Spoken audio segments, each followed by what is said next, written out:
પ્રમુખશ્રી, મંત્રીશ્રી તેમજ ભાગ લેનાર તમામ સ્પર્ધકો, આજનો મારો વિષય છે વર્તમાન સમયમાં શિક્ષણ સામેના પડકારો. શિક્ષણ એ સમાજનો પાયો છે. શિક્ષણ એ વ્યક્તિના ચારિત્ર્યનું ઘડતર કરે છે. એક શિક્ષિત વ્યક્તિ એ શિક્ષિત સમાજનું નિર્માણ કરવાનું પહેલું પગથિયું છે. શિક્ષિત સમાજ શિક્ષિત રાષ્ટ્ર બનાવે છે અને એક શિક્ષિત રાષ્ટ્ર વિકાસ અને સુખાકારીના પથ પર આગળ વધી શકે છે. પરંતુ સમયની સાથે દુનિયામાં ઘણા પરિવર્તનો આવી રહ્યા છે. ટેકનોલોજી ઝડપથી બદલાઈ રહી છે. પર્યાવરણ પણ ઝડપથી બદલાઈ રહ્યું છે.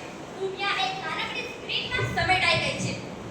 એવામાં શું વર્તમાન શિક્ષણ આ પડકારોને ઝીલી શકવા સક્ષમ છે? વર્તમાન શિક્ષણ અનેક પડકારોનો સામનો કરી રહ્યું છે. ડગલે ને પગલે શિક્ષણમાં અવનવા પડકારોનો સામનો આજના વિદ્યાર્થી કરી રહ્યા છે. આ પડકારો વિદ્યાર્થીના કારકિર્દીમાં અવરોધ ઊભો કરે છે. વર્તમાન શિક્ષણનો સૌથી મોટો પડકાર છે આજે શિક્ષણનું વ્યાપારીકરણ. આજે શિક્ષણ એ વિદ્યાદાન મટી નફાકારક ઉદ્યોગ બની ગયું છે. આજનું શિક્ષણ એ વિદ્યાદાન મટી નફાકારક ઉદ્યોગ બની ગયું છે. ખાનગી શાળાઓની કોચિંગ ફી અને ટ્યુશન ક્લાસીસમાં વધતા જતા ફીસને કારણે મધ્યવર્ગ તેમજ ગરીબ વાલીઓ પણ તેમાં પીસાતા જાય છે. આજના વિદ્યાર્થીમાં જીવન જીવવાનો સૌથી મોટો સમયગાળો એ માત્ર પુસ્તકીય જ્ઞાન ખાઈ ગયું છે. વિદ્યાર્થીના સર્વાંગી વિકાસ માટે જરૂરી રમતગમત, કલા વગેરેને તો સાવ બાકાત કરી દેવામાં આવી છે. શાળા પણ એવું વિચારે છે કે રમતગમત અને કલા પાછળ 1 કલાક બગાડવા કરતાં એક પેપર વધુ સોલ્વ કરાવશું તો બોર્ડનું રિઝલ્ટ સારું દેખાશે.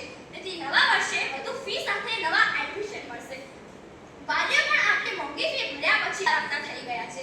વર્તમાન સમયમાં જ્યારે અંગ્રેજી ભાષાનો વ્યાપ વધી રહ્યો છે ત્યારે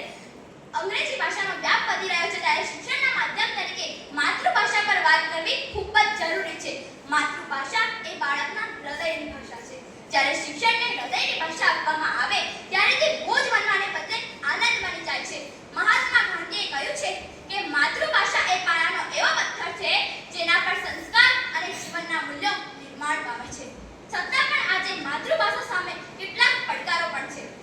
આજે અંગ્રેજી માધ્યમને સફળતાની ચાવી માનવામાં આવે છે. આજે મોટે ભાગે ઉચ્ચ અભ્યાસ માટેનું સાહિત્ય અંગ્રેજી ભાષામાં જોવા મળે છે. વાલીઓમાં એવી માન્યતા ઘર કરી ગઈ છે કે અંગ્રેજી માધ્યમ વિના બાળકનું ભવિષ્ય સુરક્ષિત નથી. આ માનસિકતાને કારણે વાલીઓ મૂંઝવણ અનુભવે છે. આજના શિક્ષણની સૌથી મોટી ખામી એ છે કે તે માત્ર માર્ક્સ અને ગોખણપટ્ટી પર આધારિત છે. વિદ્યાર્થીની બુદ્ધિ અને ક્ષમતાનું મૂલ્યાંકન તેના માર્કશીટના આધારે કરવામાં આવે છે. આવી આંધળી સ્પર્ધાઓથી વિદ્યાર્થી હતાશનો ભોગ બની રહ્યું છે.